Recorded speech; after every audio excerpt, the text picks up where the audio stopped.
Welcome to The Writer Reads Mack and Me, an Odyssey. Book 2, Mack and Me, Blaedergil's Host. Chapter 9, Hard Negotiations. The clansmen weren't amused, or so I discovered when I woke up. Personally, I'd been hoping to see Doc, or Mack. Where was Mack? I twisted my head, taking in the almost comforting familiarity of the medbox walls. Even so, I needed out. Why did I hurt so much? Mack? The seals hissed as the medbox opened and a vaguely familiar face looked in. It wasn't Max. You're awake. No, I'm dreaming and you're a fucking nightmare, I retorted, unable to explain why I didn't like him. He scowled. Get out, he snapped, and I laughed. Damn, my chest hurt, and I wasn't getting anywhere, let alone out. You and whose army? I challenged, and then watched as the medbox morphed around me. So much for this being a rural world with limited technology. It made me wish I'd had time to do a bit of reading before we'd gone on our oh-so-simple delivery run. Where's Mac? I asked, pushing into a sitting position and sliding down onto the floor as soon as the sides folded down. Or at least, that's what I'd meant to do. I got the sitting up part okay and swung my legs over the side, but I stopped when my left hand hit the mattress.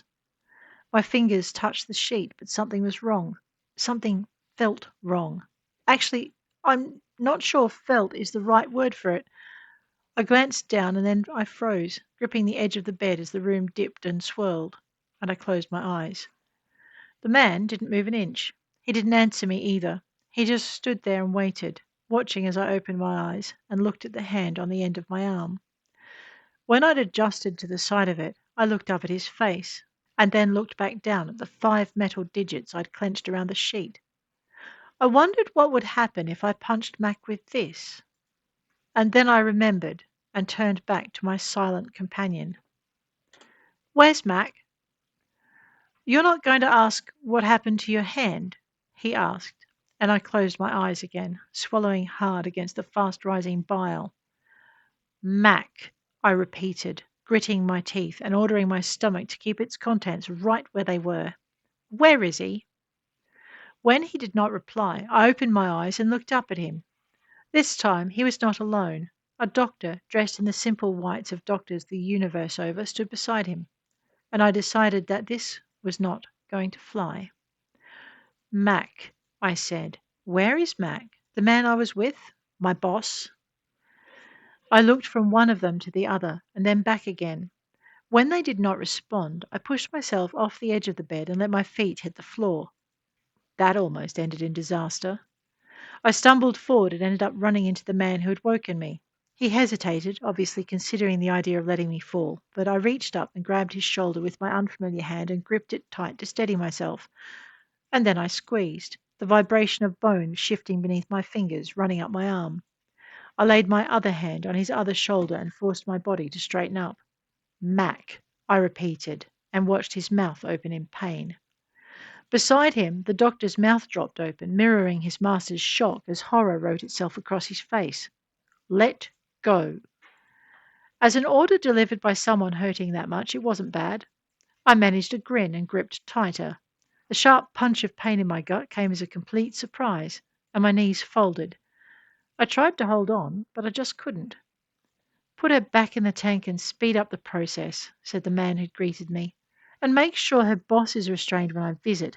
That attitude has to come from somewhere. I was still smiling when they put me under. Maybe I'd get some answers when I woke up next time.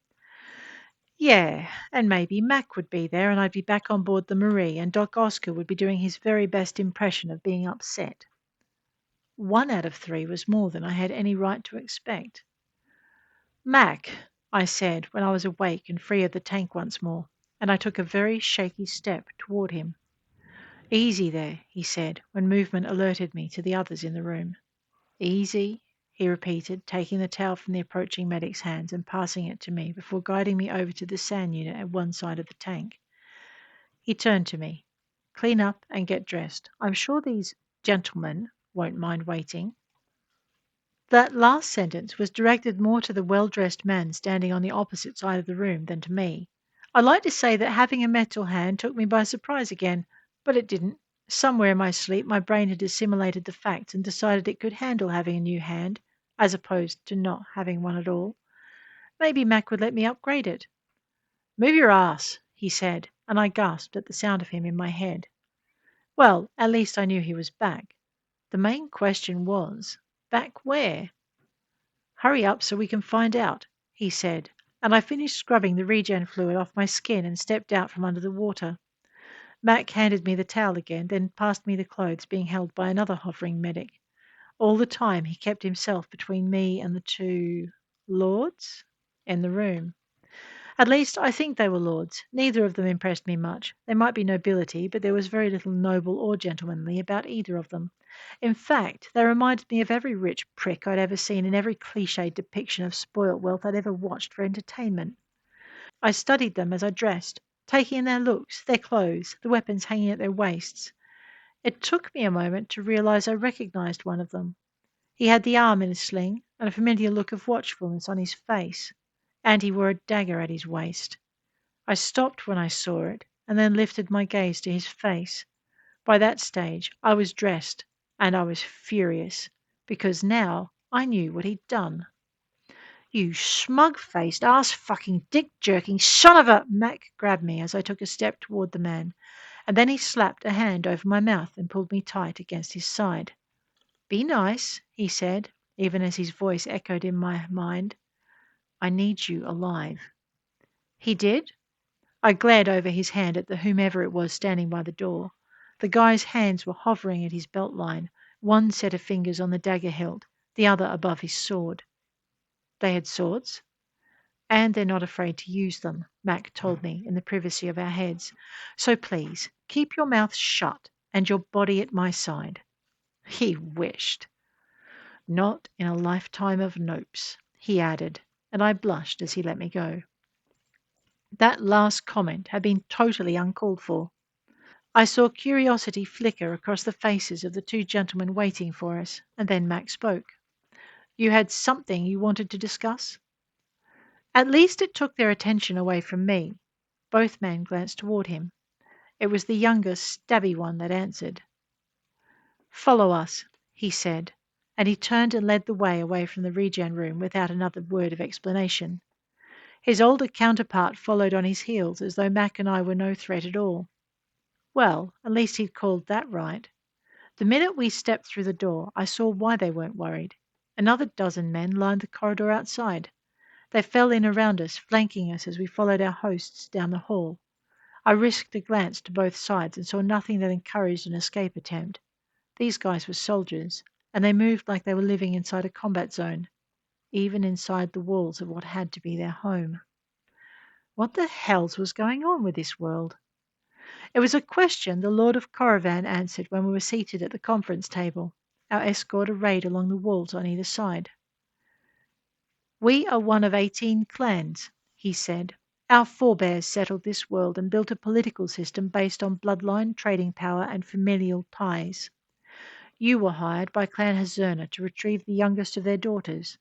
By doing so, they violated an agreement they had made with The older man cleared his throat. "My clan."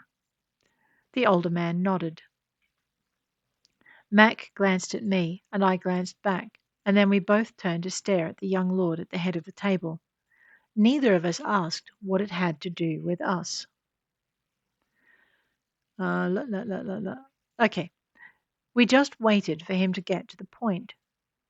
It was easier that way. I don't think he was used to people waiting for him to explain, because it took him a couple of minutes to realize neither one of us was going to interrupt. With a quick look at his older companion, he continued.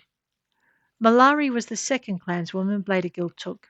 The first was her older sister Trevani, my betrothed.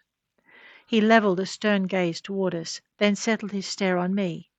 "And that is why you are still alive." Mac flicked his eyes toward me, and I realized he hadn't said anything via the implant since we entered the room. I looked away from the Lord, scanning Mac's face. He didn't seem the slightest bit amused, but I watched his mouth tighten at the edges before he turned his attention to the Lord of Caravan. "I take it you want to hire our services," he said, and was met with a fierce grimace that didn't quite qualify as a smile. "No, Captain Starr, I'm going to offer you a fair exchange." He paused, making sure he had Mack's and my undivided attention. When we both returned his gaze, he explained, "Your lives and freedom for the return of my future bride-to-be, alive." "We're owed payment for the last delivery," Mack said. "You need—" I was guessing these soldiers weren't just soldiers, and that Mack was very lucky to still have his head. Some things a regen tank won't grow back. Me? I wasn't moving a muscle. I could see the two soldiers kneeling on either side of Mack's chair, one hand on his closest shoulder, the other holding a curved-bladed dagger. Both their blades rested along the length of his throat, the tips just piercing the skin on the underside of his jaw. I didn't need anyone to explain the hard grips I felt on my arms or the sudden pain under my chin. It was hard not to panic, harder still not to fight. I locked myself down tight and kept my eyes on Mack's face. Everything rested on what he did next. Me? I figure I'd sassed myself into an early grave if Mack went and got himself killed. And maybe even if he didn't. The idiot lord at the end of the table had a very short fuse. When neither of us had moved for what felt like a long and overly full minute, the lord flicked his hand. I watched as Mack's suddenly close companions released him and returned to their positions by the wall. Didn't need to be told that mine had done the same. Mack turned his head, looking behind him at the men along the wall, and then he made a display of scanning those standing behind me, and then he pushed his chair back from the table. "This negotiation is over," he said, and I followed his lead. I felt the movement behind me and had picked up my chair and turned, using a two-handed swing to swipe one of the approaching guards. It was a pity we were outnumbered. I finished one sweep and reversed the swing, but I knew I'd stepped into the path of the next man along, and things were about to get nasty. I ducked my head in time to avoid the first punch coming toward it, and then I used my shoulder and hip to push him back. By that time, of course, I was well within the arc of his arms. I reversed direction and slid the chair between us, but his partner was already coming alongside, and he knew how to use the stun baton he was holding. I'd forgotten there were 6 of them, and wondered what strange and vicious dance Mack was leading me into. As if on cue, his voice sounded inside my head. "And stop." It was just a darned shame no one conveyed that order to the oncoming guard. He bounced 3 good hits off my right side, while the guard who'd been closing from the left made the same pattern down my left side. Talk about letting sparks fly. The table hit me behind the thighs, and I sat down on it. I watched as the guards closed, saw their arms go back as they raised their batons, and flinched as a sharp whistle split the air. It was hard to resist following their gaze as they snapped their heads toward their boss, but Mack had taught me better than that. I might lose to him on the mats, but I'd learnt not to take my eyes off him or any other opponent for a second. "Stand down." I jerked to a stop just as I launched myself at the guy standing in front of me. Forward momentum is a son of a bitch, and I still ended up crashing into him. I held on to the punch even as I was grabbed out of the air and set firmly back onto my feet. The guard was not impressed. "Sit," he said, turning me about, and I looked for Mack. He was already sitting, and the 6 guards at his back weren't looking happy. They were also down a man, and one of those remaining was nursing a black eye and rapidly purpling cheek. When he saw he had my attention, Mack waved me towards my seat. Once he'd seen me seated, he looked toward the lordling standing at the end of the table. "So," he said, "what was it you wanted to hire us for?" What happened next was entirely unexpected. I saw the lordling flick a glance in my direction and nod, heard an almost simultaneous shick of metal, and found I had a guard kneeling beside me, which, of course, was not the worst of it. Blood bubbled into my throat and pain burned in my chest. "Mack!" I screamed, but no sound was coming out. I was sucking air and getting nothing but blood. "How about her life?" Mack didn't hesitate. "Done," he said, and only I knew it was a lie. I was so fucking sick of dying.